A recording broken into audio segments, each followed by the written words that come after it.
আসসালামু আলাইকুম। অরিনের রান্নাঘরের পক্ষ থেকে আপনাদের সবাইকে স্বাগত জানাচ্ছি। আপনারা সবাই কেমন আছেন? আশা করছি সবাই অনেক ভালো আছেন। আজকে আমি আপনাদের সঙ্গে মোগলাই পরোটার রেসিপিটি শেয়ার করব।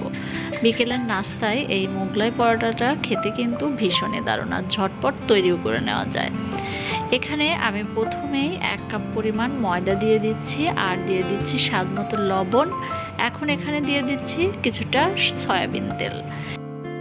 তেলটা দেওয়ার পরে এটা খুবই ভালোভাবে মিশিয়ে নিতে হবে। এখানে কিন্তু আগে থেকে পানি দেওয়া যাবে না, আগে এটা খুব ভালোভাবে মিশিয়ে নিতে হবে। যখন এটা দলা পেকে যাবে তখনই বুঝতে হবে যে এটা খুব ভালোভাবে মিশিয়ে নেওয়া হয়ে গেছে। এখন এখানে নর্মাল তাপমাত্রার পানি দিয়েই এই একটি ডো তৈরি করে নিতে হবে। এখন খুবই ভালোভাবে মথে নিতে হবে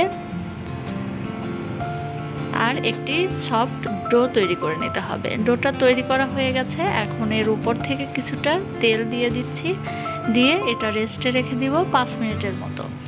এখন অন্য একটি বাটিতে আমি নিয়ে নিচ্ছি 2টা ডিম, আর এখানে দিয়ে দিচ্ছি স্বাদ মতো লবণ, আর দিয়ে দিচ্ছি কাঁচামরিচ। এখন দিয়ে দিচ্ছি পেঁয়াজ কুচি, দিয়ে দিচ্ছি ভাজা জিরা গুঁড়া, আর দিয়ে দিচ্ছি ধনিয়া গুঁড়া। এখন সমস্ত উপকরণগুলো খুব ভালোভাবে মিশিয়ে নিচ্ছি। খুব ভালোভাবে মিশিয়ে নেওয়া হয়ে গেছে। এখন আমি ডিমের মিশ্রণটা একটি সাইডে রেখে দিচ্ছি, আর এখানে আমি একটি রুটি তৈরি করে নিব। এর জন্য কিছুটা ডো নিয়ে নিয়েছি, একটি রুটি তৈরি করে নিচ্ছি। আর এই রুটিটা এমনভাবে তৈরি করতে হবে যেন খুব বেশি পাতলাও না হয় এবং খুব বেশি মোটাও না হয়। রুটিটা বেলে নেওয়া হয়ে গেছে। এখন আমি এর উপর থেকে ডিমের মিশ্রণটা দিয়ে দিচ্ছি, আমি যেটা আগে থেকে মিশিয়ে রেখেছিলাম।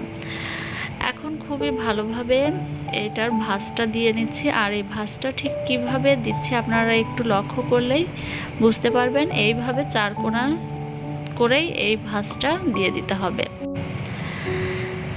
এখন চুলায় আমি তেল দিয়ে দিয়েছিলাম, তেলটা গরম করে এখানে আমি সেই রুটিটা দিয়ে দিয়েছি। এখন খুবই ভালোভাবে ভেজে নিচ্ছি। বিকেলের নাস্তায় ঝটপট কিন্তু এই মোগলাই পরোটাটা আপনারা তৈরি করে নিতে পারেন। আর এটা কিন্তু তৈরি করা খুবই সহজ এবং খুবই অল্প উপকরণেই এই মোগলাই পরোটাটা তৈরি করে নেওয়া যায়। আপনারা অবশ্যই বাসায় ট্রাই করবেন এই রেসিপিটি, আর কেমন হয়েছে কমেন্টস করে জানাবেন। খুব ভালোভাবে ভেজে নেওয়া হয়ে গেছে। এখন আমি চুলা থেকে নামিয়ে নিচ্ছি, আর আমি ছোট ছোট করে কেটে নিয়ে পরিবেশন করে নিয়েছি। আশা করছি আজকের এই রেসিপিটি আপনাদের কাছে ভালো লেগেছে। আর যদি ভালো লেগে থাকে তাহলে লাইক, কমেন্টস এবং শেয়ার করবেন, আর আমার চ্যানেলটি প্লিজ সাবস্ক্রাইব করবেন। সম্পূর্ণ ভিডিওটি দেখার জন্য আপনাদের অসংখ্য ধন্যবাদ। সবাই ভালো থাকবেন, সুস্থ থাকবেন। আল্লাহ হাফেজ।